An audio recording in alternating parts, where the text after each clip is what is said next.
separate sexual assaults in the Beacon Hill area. Oklahoma gets hit by more tornadoes during rush hour last evening. We also believe most of those victims, if not all, came out of vehicles. A bake sale for victims of the marathon bombing. The local once holds a one-day bake sale outside a Needham post office to raise money for the One Fund. She had to go through a lot of hoops to get here. And our WBZ AccuWeather forecast.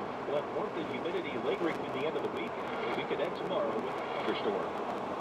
I'm Nina Green, WBZ News, and here is what's happening.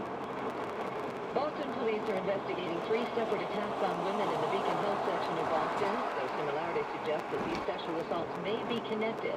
All the attacks ended with the suspect fleeing towards Phillips Street.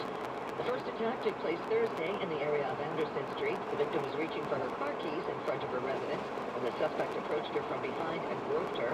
The second sexual attack occurred yesterday in the area of Phillips Street. The victim was on the steps entering her building when she was approached from behind and knocked to the ground.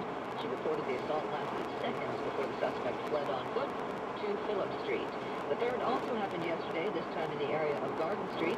The victim saw the suspect on the sidewalk, and after passing him on the street, the suspect turned and approached her from behind. She turned and confronted him. He then groped her and fled to Phillips Street.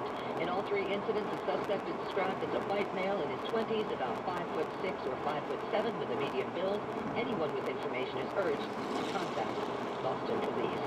And this just into the WBZ newsroom. An unusual accident aboard an Amtrak train sends the engineer to the hospital. It happened at 11 o'clock this morning in Mansfield. A turkey crashed through the windshield of the train. It happened as the train was traveling near Elm Street. The turkey was killed and the engineer was taken to Sturdy Memorial with minor injuries. Train service, though, was not significantly affected. Another burst of violent tornadoes and thunderstorms overnight in Oklahoma. At least 9 people have been confirmed dead, including 2 children and 7 adults. And at least 75 people were injured during the deadly rush hour storms. Now residents face the arduous task of yet another cleanup of devastation in Oklahoma in the last 10 days. Canadian County Commissioner Phil Carson says roads have to be cleared before teams can get into some areas to help the storm victims. We've got chainsaw crews out. We're removing debris from the roads and trees that have been blown down. And we kind of have to do that just to get it ready for the first responders. Bob Orvath, our lead forecaster at the National Weather Service, says the storm that caused all the damage is moving south. Currently, the biggest threat today is going to be from Arkansas southward into parts of northern Louisiana, Mississippi, and into western Tennessee, where we have potential for severe weather and for additional heavy rain and potential flash flooding. WBZ News on 303. Traffic and weather together. It's the Subaru dealers of New England all-wheel drive traffic on the 3s. Good afternoon, Rob Hapala.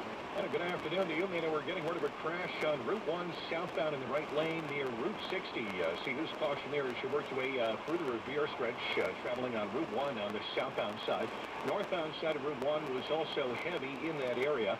3 and 95 are okay to New Hampshire. 93 north slows getting by 128, especially there in the right lanes. Getting onto 128 north. 128 north is slow past 93 and Woburn up towards Route 28. On the west, the Pike is okay. Logan to 290. Downtown, the lower deck, Sachem, Leverett Connector, all fine. It is still jammed on Sturrow Drive eastbound from Kenmore to right lane work reported in the Sturrow Tunnel. Memorial Drive both ways closed between JFK and Western Ave for the Cambridge Festival.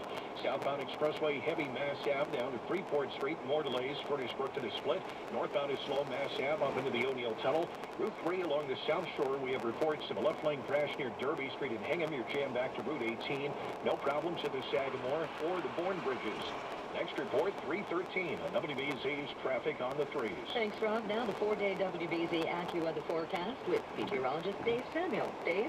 We'll see a partly cloudy sky across the area tonight. It will be another warm and humid night. Your low temperature 67 degrees. Then for tomorrow, sunshine to start the day, but then we'll have building clouds and a stray afternoon thunderstorm. The high of 84 degrees. Later chance for showers and storms to be around tomorrow night. Your low 63. And behind the front Monday, we'll have a lot of clouds and showers, holding temperatures down Monday. The high to 72. On Tuesday, the sun shines back out. Humidity's low. It's nice with a high of 74. I'm AccuWeather meteorologist Dave Samuel, WBZ News Radio 1030. Winds are out of the southwest now, gusting to 10 miles an hour. Currently 92 degrees, sunshine, blue skies in Boston. They say you get what you pay for, meaning the less you pay, the less you get. Not necessarily true.